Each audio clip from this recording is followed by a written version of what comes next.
No, he on IG. I've never professed. I've never professed that I was as great as Shaq. Mm-hmm. But what I will say, yes, sir, I got what I got because I worked my ass off. Now, yes, Shaq has been the one to say it. That he didn't work as hard, he didn't train as hard, he didn't eat as well as he should have. Right. Shaq is the one that anytime someone wins an MVP, he talks about how he should have been the MVP over Steve Nash. I love you. All right, I'm also paying information. You know where Kenny the Jet Smith at? Yes, I got Kenny too. I know exactly where he's at. Okay, now this one right here gets you going there. I'm gonna get some motherfucking big dollars. Do you know where Ernie Johnson is at? Ooh, let me work on that one right quick. That's a tough one. All right, and remember, I'm paying top dollar for all that information. Love you, boy. Hey, don't tell nobody. All right, one. All right, go. Shannon Sharpe is done playing it cool, and he's gunning straight for Shaquille O'Neal's neck. Shannon is finally speaking out and calling Shaq out for real. No filters. Forget all the basketball chatter. This is bigger than TV drama because Shannon's claiming Shaq lined him up for a jaw-dropping $50 million lawsuit. Let's be honest, the timing is shady as ever, and this lawsuit didn't just drop out of the sky. It came crashing down right when Shannon was about to lock in that insane $100 million deal with ESPN, but guess what? Now he's pulled out of those talks. And word on the street is this lawsuit was the final blow that killed the deal. Coincidence? Nah, it's looking like Shaq might have been playing the long game on this one. Pulling off a revenge plan that's been cooking for years. If this is all real, things are getting messy fast and this conspiracy is about to explode. Since a leaked audio dropped, in that clip, Shaq was allegedly trying to get dirt on Shannon, hitting people up and digging for skeletons. And apparently he found something big, something juicy enough to shake Shannon up and hit him where it hurts most. But it doesn't stop there. This lawsuit involves Gabriella Zika, but insiders claim she ain't even the first woman Shaq may have used to bait Shannon. There was another case before all this, and people are saying Shaq's fingerprints were all over that one too. Get ready, because this story is wild, messy, and dripping with receipts. We need to see just how deep this rabbit hole really goes. And to do that, we've got to start with Matt Barnes, who low-key let the cat out of the bag. Picture this, it's early 2022, and Matt Barnes is out here doing his usual, popping up everywhere in the sports world. Then, out of nowhere, an audio clip starts spreading like wildfire. And guess who's in it? Matt Barnes is allegedly spilling tea about how Shaquille O'Neal was ready to drop major stacks to dig up dirt on Shannon Sharpe. We're not talking chump change either, we're talking serious street cash. Alright, and remember, I'm paying top dollar for all that information. Love you, boy. Hey, don't tell nobody.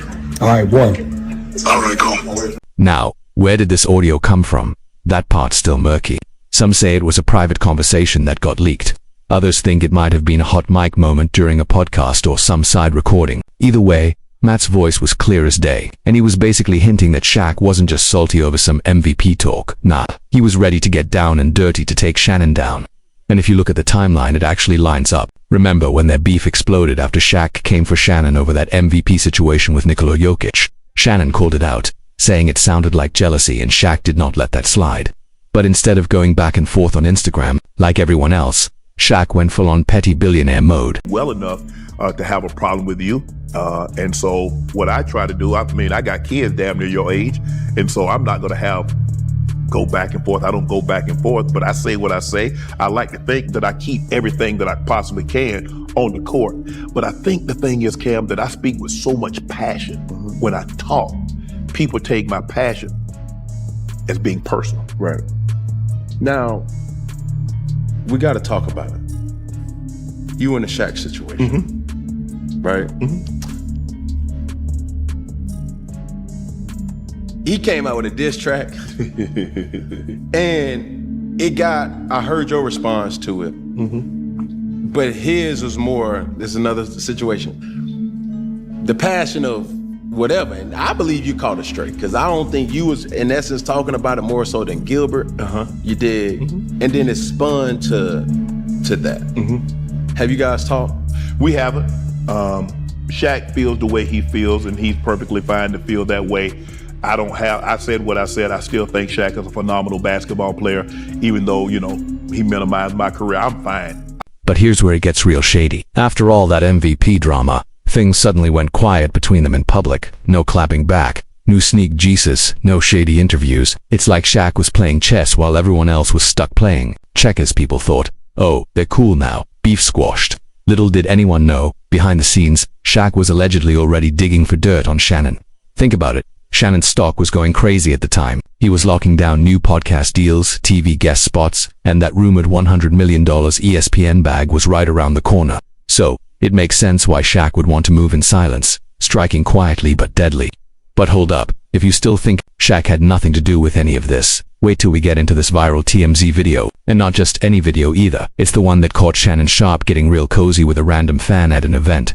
Look, everyone knows Shannon is a people person. He's got that charm, he's funny. And yeah, he loves the ladies, especially the white ones, but that ain't news to anybody. But this video felt strategic, like it was almost too perfect. In the clip, Shannon is smiling, laughing, and leaning in just a little too close to this female fan. And the internet went off. People started saying, this feels like a setup, especially since, right after this video dropped, the same woman's name started popping up in the background of these lawsuit rumors. Let's be real, TMZ doesn't just pop up out of nowhere.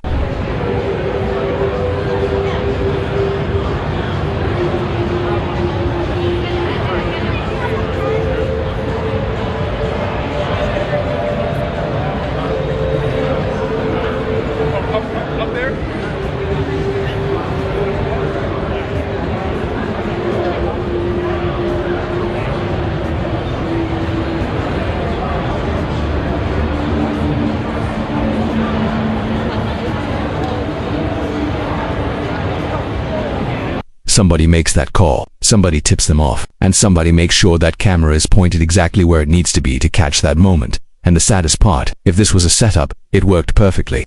They dangled the bait, and it caught exactly what it needed to catch. Shannon, being his usual friendly self, fell right into it. And that might have been the exact green light Shaq needed to start cooking up some mess behind the scenes. By now, you already know Gabriella Zika is the woman at the center of this wild $50 million lawsuit against Shannon Sharpe, and guess who's leading this lawsuit? None other than Tony Busby. If that name sounds familiar, it's because he's the same high-powered attorney who repped all those women against Deshaun Watson. And let's not forget he's locked horns with Jay-Z too. This man doesn't play when it comes to high-profile celebrity takedowns or shakedowns. Now let's get into these claims. Gabriella says Shannon forced himself on her, physically hurt her, and showed controlling behavior mixed with psychological manipulation. She's claiming she's dealing with trauma, stress, and all kinds of emotional damage. This isn't light stuff, it's heavy, graphic accusations. But what really made the internet go crazy were the leaked recordings, because Busby allegedly has audio clips he claims back up Gabriella's story. And here's where it gets sticky. Shannon is pushing back hard. He came out with a statement saying they need to play the whole 10-minute recording, not just the parts that fit a narrative. The encounter in question took place during the day at her invitation, and now that appears to be a deliberate setup, coordinated by Gabby, also known as Carly on OnlyFans. Gabby and Tony Busby want $50 million. What they're getting is sued for defamation and trying to take me down. My career is all about real talk and honesty. I know my family and fans know exactly what this is about. Now, when a man says, play the whole tape, that tells you he feels the edit is dirty and he's standing 10 toes down, saying Gabriella was a willing participant. He's claiming the media is chopping up snippets just to make him look guilty. But here's where it gets real murky. People started digging, and what popped up? Leaked texts, and not just any texts either. Screenshots started floating around, allegedly showing Shannon and Gabriella talking about some wild roleplay fantasies, including race play. And if you don't know what that is, keep it that way because it's dark. But let's not act brand new. This ain't coming out of nowhere. Shannon Sharpe's been telling the world he's a big old freak for a long minute now. Let's rewind to 2023, when Shannon was co-hosting the Nightcap podcast with Chad Ocho Cinco Johnson. They were talking about actress Yvonne Orji, you know, the gorgeous queen from Insecure and host of that Netflix Pop the Balloon challenge. She's been very open about saving herself for marriage. Chad suggested she'd be a good match for Shannon. And what did Shannon say? He laughed and said, yeah, you know what? I'm looking for a sinner. Then he doubled down and name-dropped adult film star Miss B. Nasty. That man said he wasn't looking for a woman on the straight and narrow. He wanted something nasty. Now look, nobody's judging his preferences. But let's keep it real. Shannon has always been open about the lifestyle he likes. From the way he jokes about women, to his lusty comments, to the on-air thirst traps, it's been right in front of our faces. So now that Gabriella's lawsuit is here and these wild claims are popping up left and right, can we really act shocked? He literally told us what it was in 4K.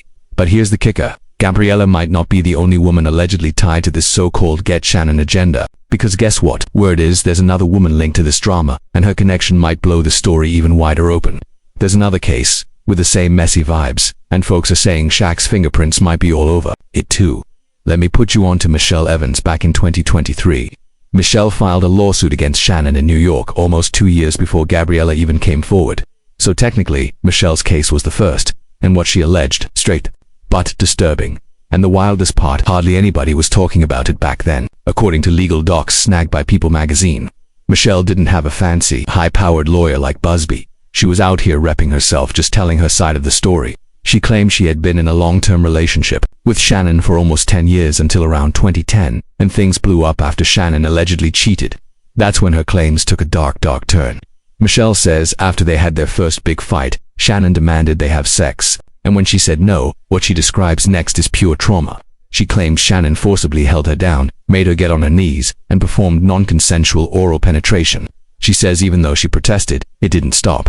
But it didn't end there. Michelle also claimed Shannon pushed her onto the bed and proceeded to engage in non-consensual penetration while saying, and I quote, "I'm going to make it so no other man will want you." Now, let's get this straight. Michelle isn't suing Shannon for sexual assault in the legal sense, but she did claim he threatened her, tried to destroy her professional rep, and caused her intense emotional distress. She says the internet and media backlash was brutal, with people calling her a liar and tearing down her name everywhere. And yes, Shannon Sharpe denied these allegations too, just like he's denied every claim made against him so far. But, come on now, once, you might call it bad timing. Twice, you might call it a fluke, but 3 times. With all these similar accusations floating around, at some point, there's a pattern writing itself loud and clear. And now, we've got to circle back to the one topic everybody's been side-eyeing since Gabriella's news dropped: those Diddy parties. Now listen, Shannon Sharpe has said publicly that he never pulled up to those wild Diddy parties. He went on record saying he had nothing to do with all that alleged freaky cult-like Hollywood madness. But when you step back and look at everything, dropping now these lawsuits, the leaked texts, the heavy sexual assault allegations, people are starting to wonder what's really real, because the vibes, the energy, and the power play dynamics being described in these lawsuits, they're giving the exact same energy we've seen in the Diddy investigations: control, coercion, obsession, and cover-ups. Oh my God. You ever was at a Diddy party? No, Never? I ain't never been invited. I ain't that big. I mean, maybe if I was in the position that I'm in now, but back then, no. I don't get invited to no parties, bro. Plus, I'm a homebody. Do you like partying or no? Nah, yeah. I feel I just that. like to be to myself, man. I feel that. You know. I feel that.